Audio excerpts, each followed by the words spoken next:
Hey guys, it's Nick and Trey here from the Pokemon Troupe, and we are back for round two of the League Challenge in Des Moines, Iowa.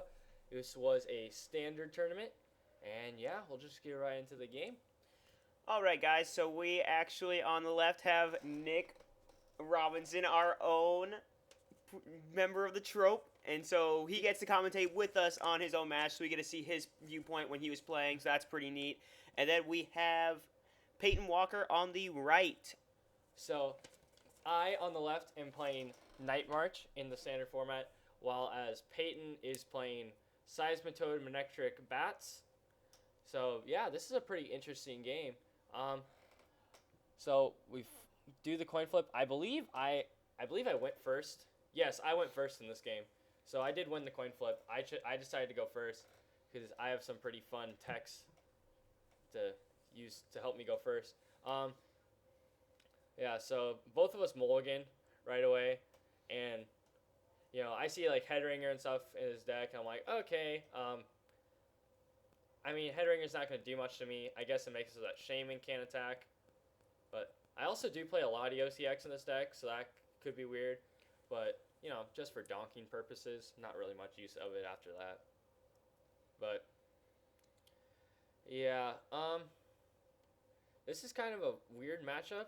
I think, like, the Crobats make it so it's a little scary for me, just because Crobat can one-shot, will just surprise bite and knock out Joltix on the bench.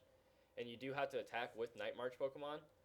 So I think my go-to attacker in this matchup is Pumpkaboo, just because of the fact that it can't be one shot by, well, knocked out by surprise bite. But yeah, so he started with a lone Zubat.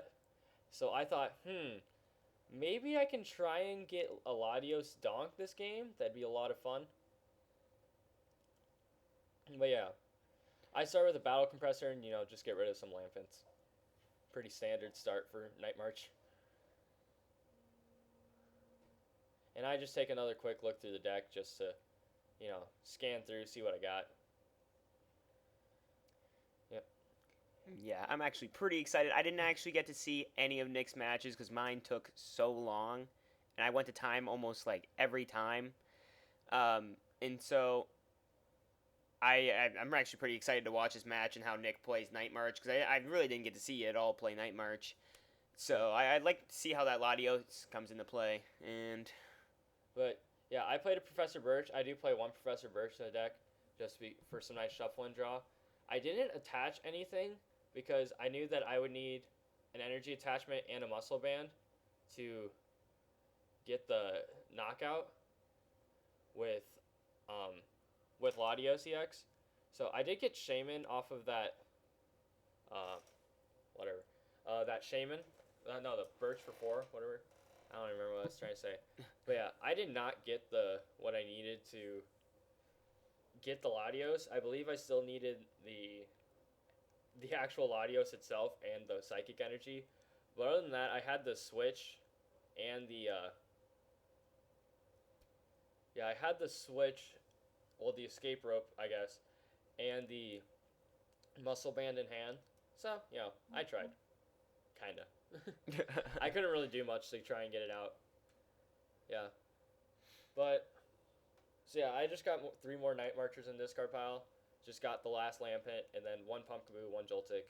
Just kind of spread it out.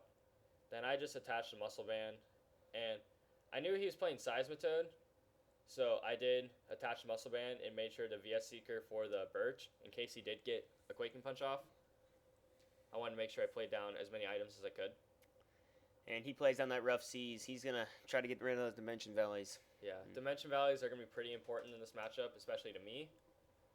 But, yeah, he played a Headringer on my Shaman, which doesn't really do much. Yeah, do you guys like my Infernape shirt? I really like that shirt.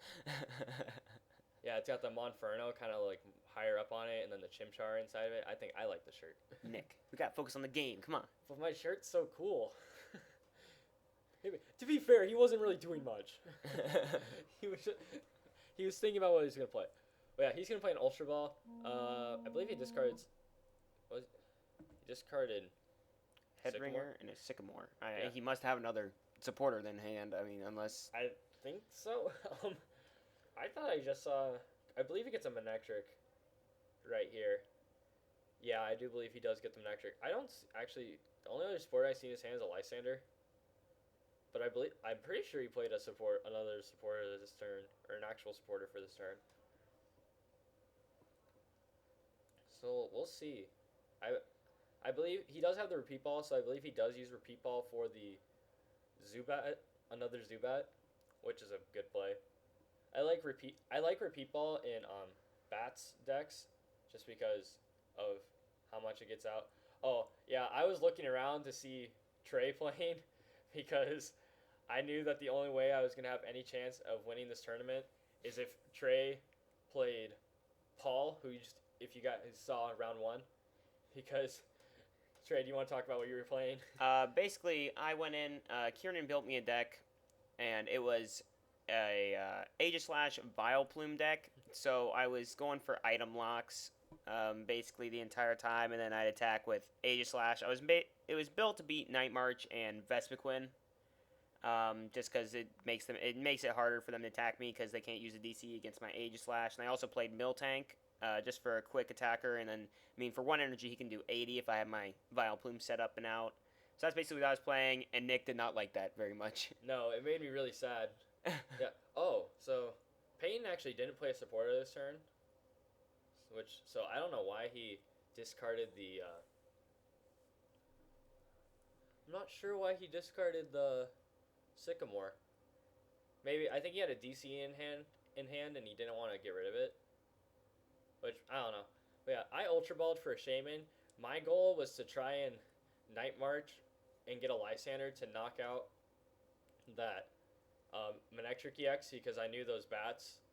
Because I knew that if I could just take 6 prizes really quickly, I was going to be able to win this game. So I decided, we're just going to try and Lysander. We're going to go for knockout every single turn. And so yeah, that's just what I did. But yeah, so I Ultra Ball for Shaman, gonna get 5 cards, so it's pretty nice. And I got Battle Compressor and Acrobike. So, and another Shaman. So I'm gonna Acrobike. I believe I put in 2 Night Marchers. Cause I have 6 Night Marchers in my discard. So I'm gonna put 2 Night Marchers and then the Lysander in my discard pile, because of course Night March with a Muscle Band, you only need 8 Night Marches in your discard pile to do 180. And then the Lysander in the discard pile makes it so I can, if I get a VS Seeker, I can use Lysander, get a knockout.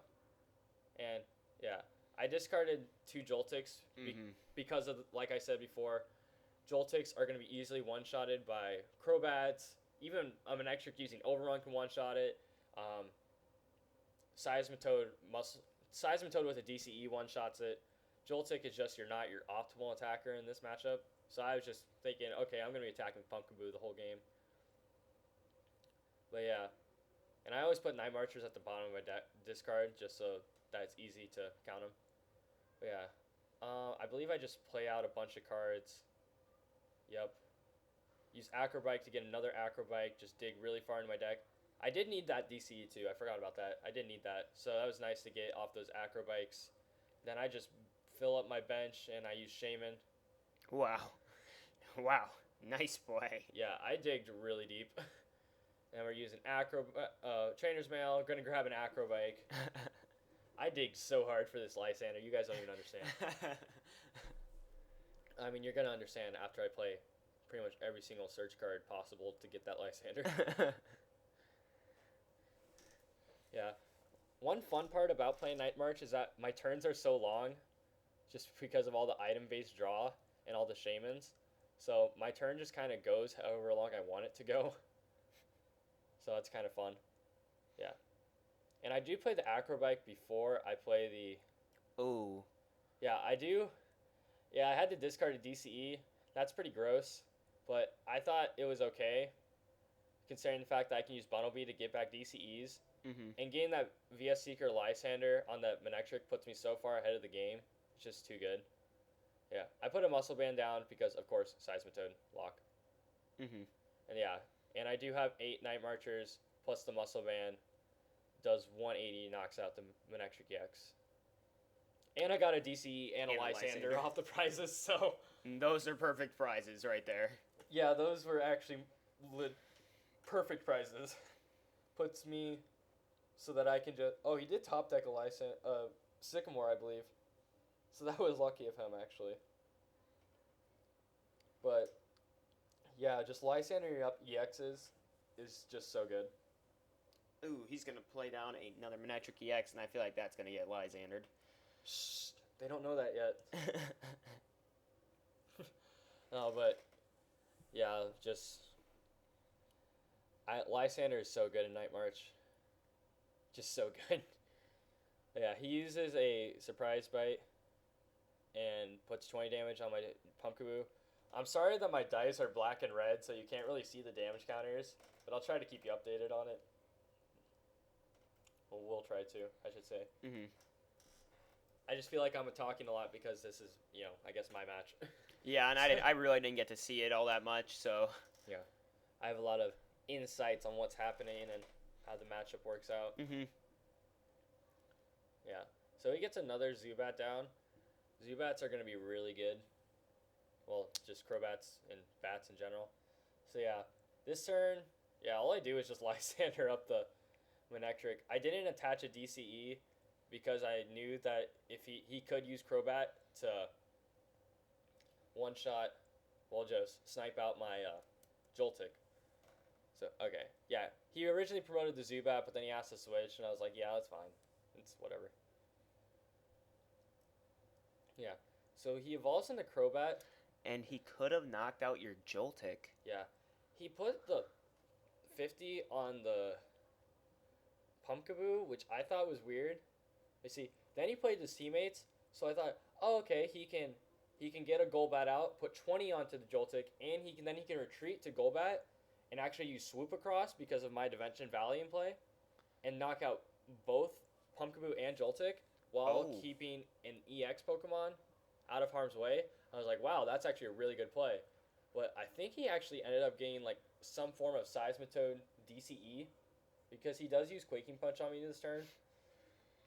So I feel like that was not the best play, especially since if he was, because he has Seismitoad DCE Muscle Band.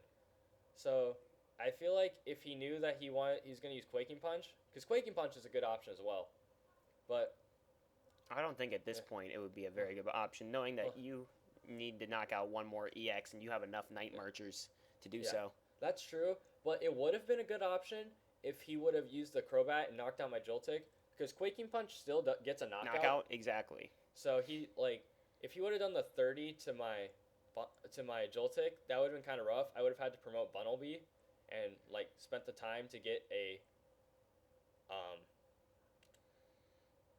another Night March Pokemon set up. But I just promoted the Joltik and Night March for the game. That was a pretty easy win for me. I was pretty happy with it. But yeah, that was round 2. I'm 2-0 at this point. And yeah, I'm just looking to keep going and just do well from here. Get some championship points. Got anything to say, Trey? Nope. Yep. That's the Pokemon Troupe signing off. Pokemon Troupe out.